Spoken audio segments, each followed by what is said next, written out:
So as we've mentioned a number of times and throughout the month, September is Suicide Prevention Awareness Month. And part of marking and staying aware of that, we have a guest speaker today. We're blessed to have with us Tessin Haugabrook. Tessin is a registered nurse and certified mental health specialist and has been for over 20 years. Has been active in this area and is also an activist for our communities. Just does so much work in this area. Is founder of Bridge and Anchor, a nonprofit that does education, connects folks to services, and ongoing support, again, around mental health and wellness. So we will hear from him today.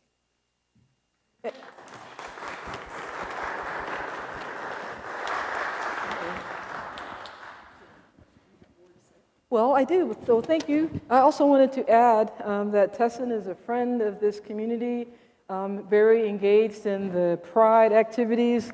So if you look at pictures of MCC-DC Pride, you'll see Tessin with this huge flag walking in front of the float. He's also been running groups, a little while ago, running groups at MCC-DC up in the chapel. So some people may know you from that. Some people might know you from your song performances at the musical concert that we've had in the past. So Tessin is a friend of the community and one who really has something to say. So we encourage you, and I will say just as a matter of personal, allow me this matter of personal pride here, just to say that Tessin is his own unique person and has his own unique style and personality. And so, which I'm sure you will enjoy as much as we do as well. So please, again, welcome Tessin Haugabrook.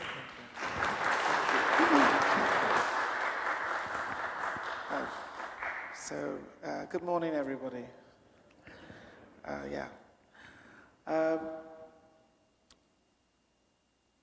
am very, very blessed to be called back to Church Home to speak and share with you all, family, about something that's very, very special and that matters to all of us, whether we know it or not. The suicide prevention and awareness is upon us in the month. And what does that mean exactly? It's not just about understanding statistics. It's not just about understanding what mental illness is in the way of that aspect, right? It's about understanding who we are, how it affects us, the dynamics surrounding that, and the context following it. So I'll start with a few things first. When we first approach the subject as a Christian, as a person of faith, it's important to understand that it does coincide. How? Well, when we look at God, the Creator is a mindful God, meaning that God thinks. Everything that was done, created, happened, it took place in thought first. Only on that highly powerful level, the thought created it. And the same happens with us because we are created in God's image. So if God thinks, so do we. Second, we are organic matter. Before I was a nurse, I was a scientist. That's what my master's is in. So we're organic matter. What does that mean? Organic things are able to change, right? What is organic situation? Carbon meets hydrogen, and those two come together and make covalent bonds. The bottom line, organic things are created to change. Those molecules can change and grow and become different things, tissues, animals. But then you have inorganic atoms, molecules. That's like salt, minerals, water. No matter how you put them together, they stay constant, which tells us in nature, which was created by the Creator, you have things that change and things that are constant. Both are necessities in life. But we are created as organic, meaning we can grow, evolve, and change.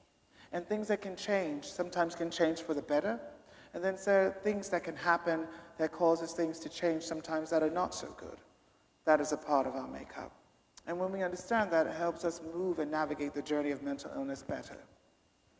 So I say that as a prereq to me going into suicide prevention and awareness, right? We won't focus on just the negative aspects, but awareness, right? Communication, education. Look at your neighbor or look at yourself and say, to love someone, I need to learn of them. Say that to your neighbor. To love someone, I need to learn of them. You can't love something without learning of it. Because when you learn something, you learn every aspect of it so that what? You can care for it, enjoy it, see it grow and flourish. So we're going to learn of each other by learning of this. So we can be aware, so that we can be helpful and inclusive, right? So when we talk about the scriptural aspect of it, Psalm 34:17, when the righteous cry out for help, the Lord hears and delivers them out of all their troubles, right? The Lord is near to the brokenhearted. The Creator is always present with us. Sometimes when we're alone the most is when the Creator is doing the most work. Sometimes we don't know that. And sometimes we find ourselves in spaces where we feel depressed, we feel lost. Those are feelings and they are real. But it's also important to be aware that there is such a presence that is constant with us, okay? And when we understand that, we're able to look deeper and to find things that can help ourselves. And sometimes if we can't find it, there are sources out there that can help. Dialing 988, right, which is the prevention line, okay? Or reaching out to alliances like NAMI, right? And other organizations that are there to help us with our mental illness journey, or just with day-to-day livings of stresses. Those things are important. First, I'll speak on the current reality of mental illness. We'll talk some statistics, but I'll move through them quickly so we can get an idea. We have 49,000 people that, unfortunately, may or may not have passed from choosing to no longer be here. That's important. 12.8 million people reported seriously considering acts that are not healthy, that may impact their health or cause them to no longer be with us.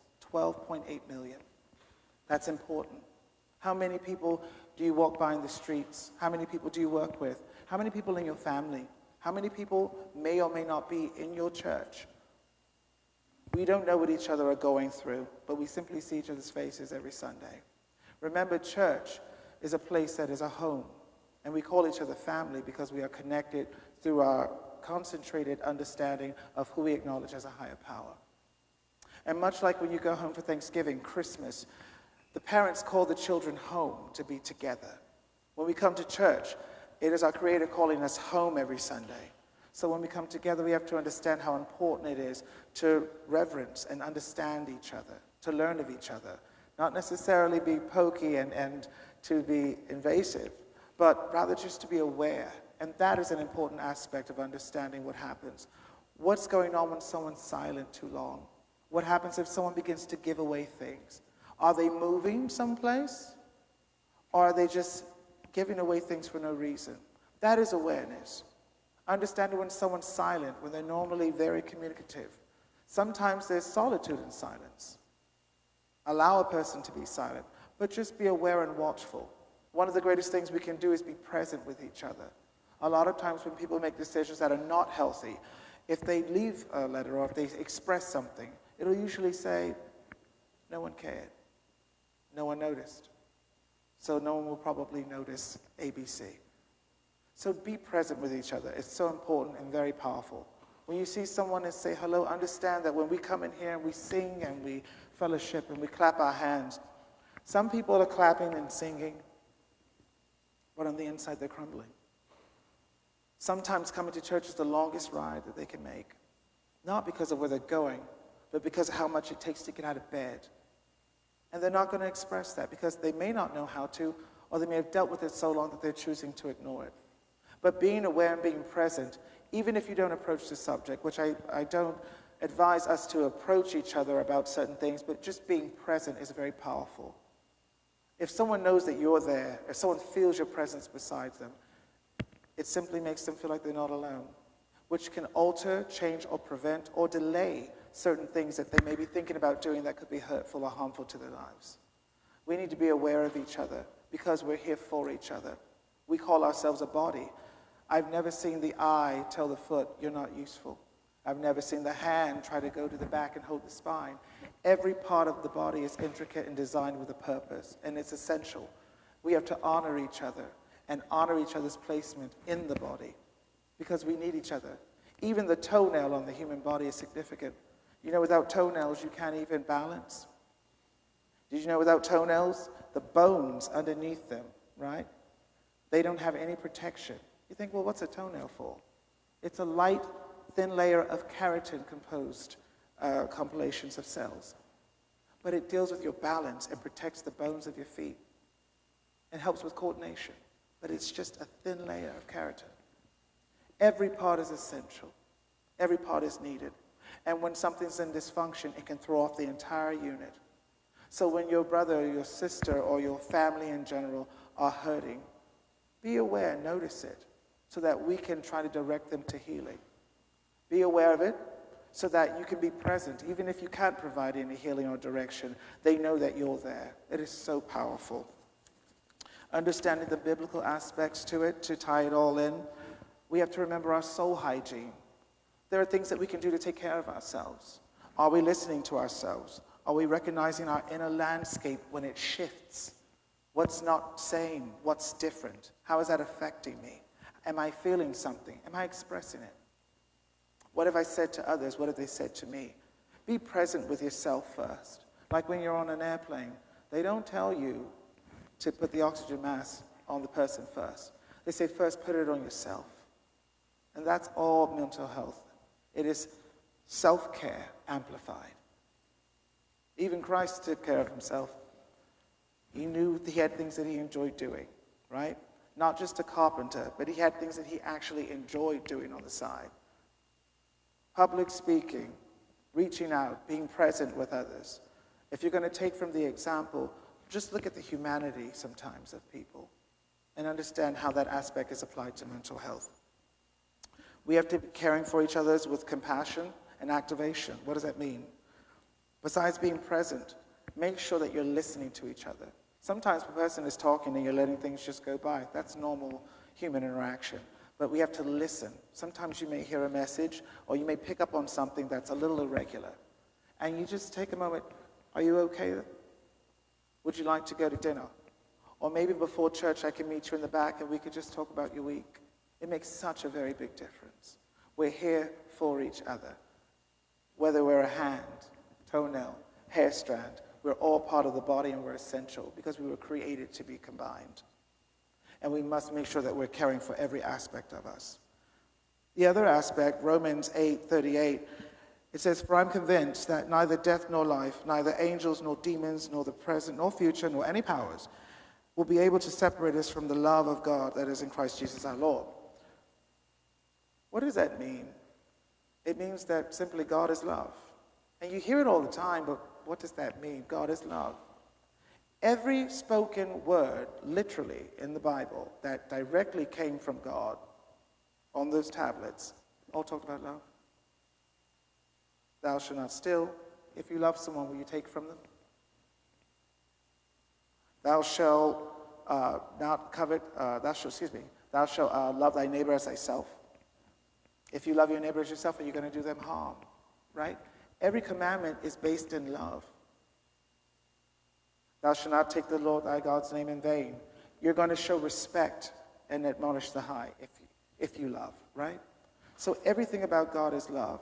How are we showing love to each other? How are we showing up for each other? It is so important. If we say we love someone, we learn of them. We say we love God. This is why we come, to study, to learn, to add that to our lives, to build ourselves. Let us now learn of each other since we were made in God's image. Let us be watchful, mindful. We read the Bible. Let us read body language. Let us make sure that we're understanding how our interactions affect each other. Let us remember that every part, every body in here is a part of a body and is essential. We cannot rule one part out. We cannot ignore one part. The hand wipes the eye. The mouth feeds and chews and provides nourishment. The esophagus is going to send it on down to the stomach. The intestines are going to process it and break it down into micronutrients. The blood is going to circulate it, and it's going to add oxygen So it's going to infuse every organ. Those organs are going to reply by performing systematic functions to keep us, the whole organism, the body, alive. And there goes the little toenail at the bottom that no one pays attention to. Still doing its thing to navigate, because guess what? That little toenail is going to make sure the body doesn't fall and collapse. And all these great wondrous things that are happening don't cease because we didn't have direction. Every part, every person is essential, even the ones we don't notice. And sometimes the ones unnoticed usually break. So let's make sure we're noticing each other. Let's make sure we're loving each other. Let's keep in mind that when we have a faith mind, we understand that God is a thinker, and so are we. And sometimes thoughts are overbearing. Sometimes thoughts are intense. And we need to make sure we're aware of what we're thinking. As a man thinketh, so is he. That's the word, right? So everything you think can have a psychosomatic effect. The Bible does coincide with science. So psychosomatic, when stresses and outside influences and depression have an effect on the body to the extent where you have physical symptoms, as a man thinketh, so is he, or her, or they. So we have to understand what's going on in our minds affects our body, because mental health is physical health, because the brain is an organ. And what happens to it, what comprises it, how it affects us, is our life. We need to be aware also that there are people out there that are there to help us. A lot of times we don't go and reach out for help because we're scared to, or we don't know the sources. They are constantly and readily available.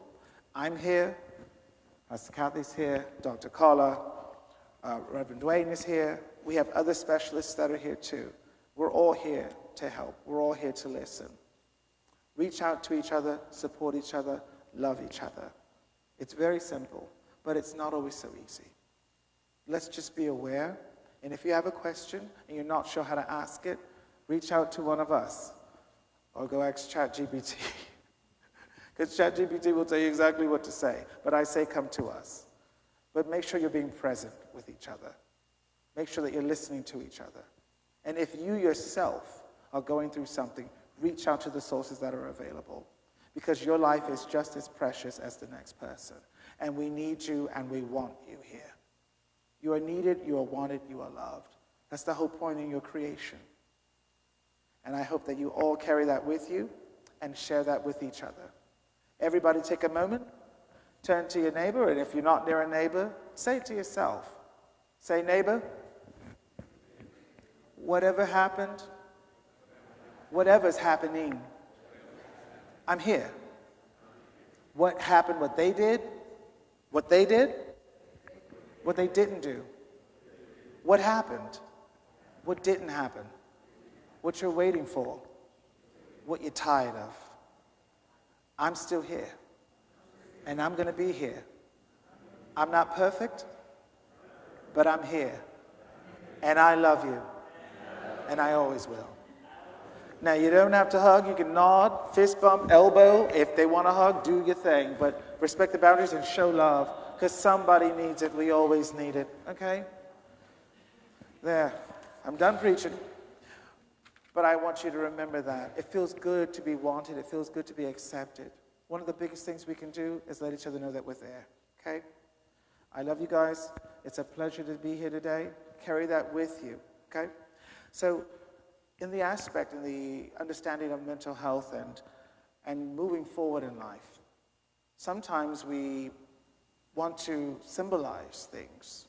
It's important sometimes to maybe have ritual, or maybe write something down, journal. But to take faith without works is dead, which means that the things that we do and believe in require action to manifest, right? So one of those things we can do today is show that with action. If you were moved by anything, if something touched you, you can come back and speak to the specialists that are back there, or come and talk to me, Pastor Kathy, Reverend Dwayne, Dr. Carla, if you're moved in that way. If you're moved in another way, you can come and perform something that's symbolic of moving forward in that, releasing and shedding, or acknowledging that you're ready to take those steps. All of it is important. And I'm going to allow Pastor Kathy to come up and facilitate that movement. But thank you for having me up here today, guys, and take care of yourselves and each other. Thank you. Thank you very much.